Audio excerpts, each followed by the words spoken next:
Hello everyone, welcome to just world.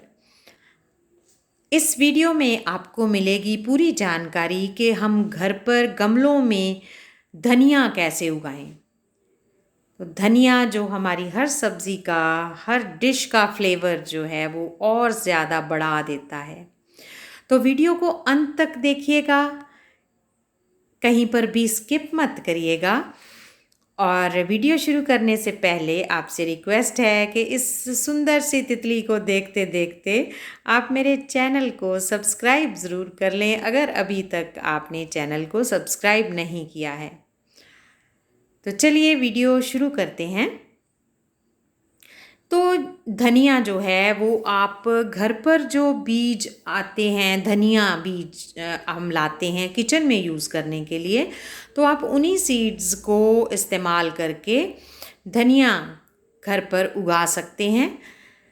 और अगर चाहें तो आप किसी सीड स्टोर से भी ये बीज जो हैं वो परचेज़ करके ला सकते हैं। वो बीज केमिकली ट्रीटेड होते हैं।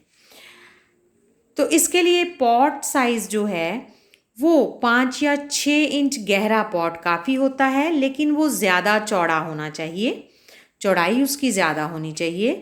लेकिन मेरे अभी ऐसे पॉट्स खाली नहीं हैं, तो मैं ये छोटे पॉट्स में ही धनिया लगाने वाली हूँ। फिर बात करते हैं इसकी मिट्टी की। तो मिट्टी आपने ऐसी बनानी है जिसमें पानी ना रुके, पानी जो है वो निकल जाए, नहीं तो आपका धनिया खराब हो जाएगा। और मिट्टी पोषक तत्वों से भरपूर होनी चाहिए। और पोषक तत्वों से भरपूर मिट्टी कैसे बनाते हैं, इसका वीडियो आपको मेरे चैनल पर मिल जाएगा। आई बटन पर लिंक शो हो रहा होगा और आप वहाँ से देख सकते हैं। मिट्टी को गमलों में भरने के बाद हमने कुछ मिट्टी को बाहर निकाल लेना है। तो आप जैसे देख रहे हैं कि मिट्टी जो है इसमें कोई भी बड़े चंक्स जो हैं मिट्टी के ढेले नहीं हैं, मिट्टी बिल्कुल बारीक मिट्टी है। तो ये मैंने कुछ मिट्टी निकाल ली है।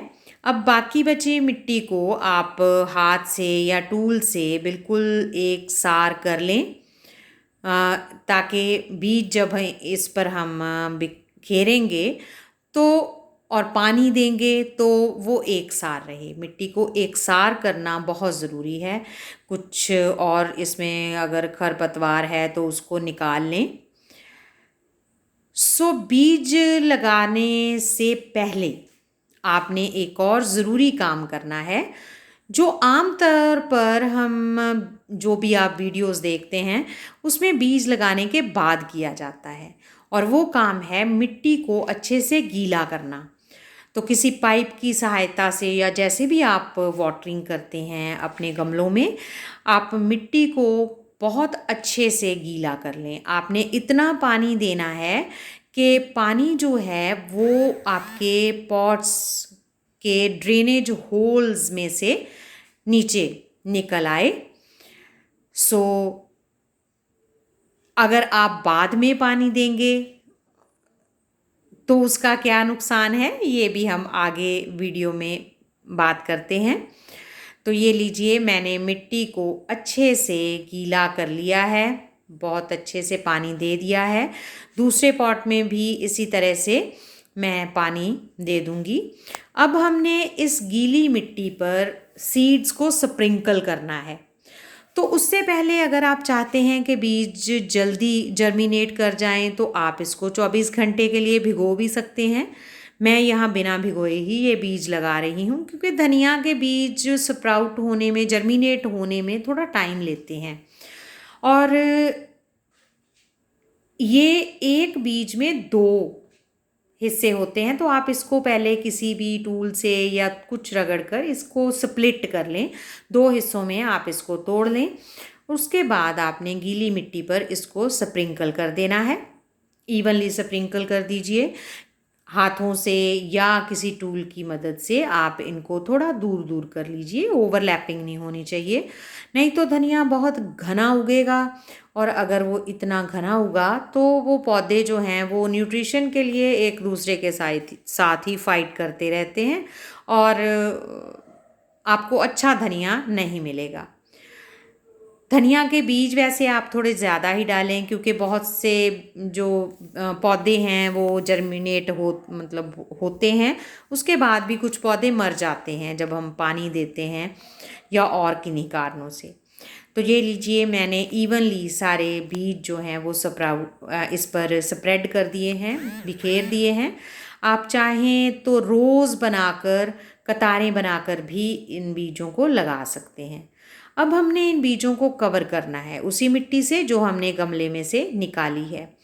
अब इसमें भी आपको क्या ध्यान रखना है कि लेयर ज़्यादा मोटी नहीं बनानी, बीज दबने नहीं चाहिए। तो आपने ज़्यादा से ज़्यादा आधा इंच मोटी लेयर जो है वो इन बीजों पर बना देनी है। और ये भी ध्यान रखिए कि बीज पूरी तरह से कवर हो जाएं।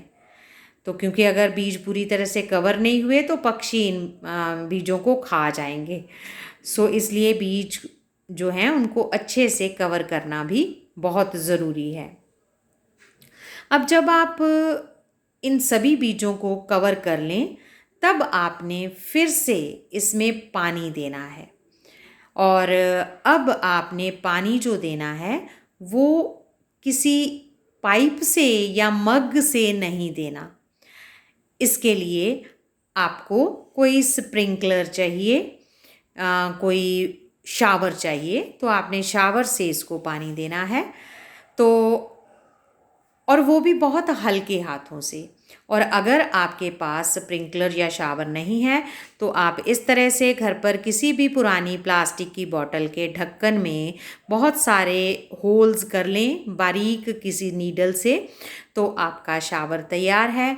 तो इससे अब आप हल्के हाथों से इस जो धनिया जो हमने बीज लगाए हैं उसके ऊपर पानी दें। और अब आप समझ गए होंगे कि हमने पहले मिट्टी को क्यों गीला किया था, क्योंकि अगर हम बाद में पाइप से पानी देंगे तो वो इतना हैवीली जब पानी देंगे तो बीज जो हैं वो अपनी जगह से हिल जाएंगे। हो सकता है वो आपके कंटेनर में एक तरफ इकट्ठे हो जाएं। तो इसलिए हमने पहले मिट्टी को गीला कर लिया था और उसके बाद हमने स्प्रिंकलर से इसमें पानी दे दिया। अब इसके बाद भी बहुत सी प्रॉब्लम्स आती हैं, जैसे अगर आप इनको लगा रहे हैं धनिया के बीजों को गर्मी के मौसम में तो मिट्टी बहुत जल्दी सूख जाती है। अगर आप बारिश के मौसम में लगा रहे हैं तो बीज अपनी जगह से हिल जाते हैं या गमले के बाहर आ जाते हैं तेज़ बौछारों से। तो इन सब से बचने के लिए आपने इन कंटेनर्स को कवर कर देना है। कोई भी घर पर पुरानी बोरी है या कोई पॉलीथीन पड़ा है आपके पास तो उससे इसको कवर कर दीजिए। तो ये आपके मिनी ग्रीन हाउस का काम भी करेगा। तो धनिया के बीज थोड़ा सा टाइम लेते हैं जर्मिनेट होने में, और जैसे मैंने आपको पहले शायद बताया है कि इसको लगाने का बेस्ट सीज़न जो होता है वो विंटर का सीज़न होता है। सर्दियों में ये बहुत अच्छे से होता है धनिया। तो आप सितंबर में इसको लगा सकते हैं अगर बारिशें आपके एरिया में बंद हो गई हैं। और लीजिए, अब घर के हरे धनिए, ताज़े फ्रेश ऑर्गेनिक धनिए का मज़ा लीजिए। और वीडियो में अगर आपको ये बातें काम की लगी हैं तो इस वीडियो को लाइक और शेयर ज़रूर करिए। कमेंट बॉक्स में अपनी राय भी ज़रूर बताइए। और एक बार फिर से रिक्वेस्ट है कि अगर अभी तक मेरे चैनल को आपने सब्सक्राइब नहीं किया तो प्लीज़ पहले इसे सब्सक्राइब कर लें और बेल आइकन का बटन भी दबा दें ताकि आने वाले वीडियोस की जानकारी भी आपको मिलती रहे।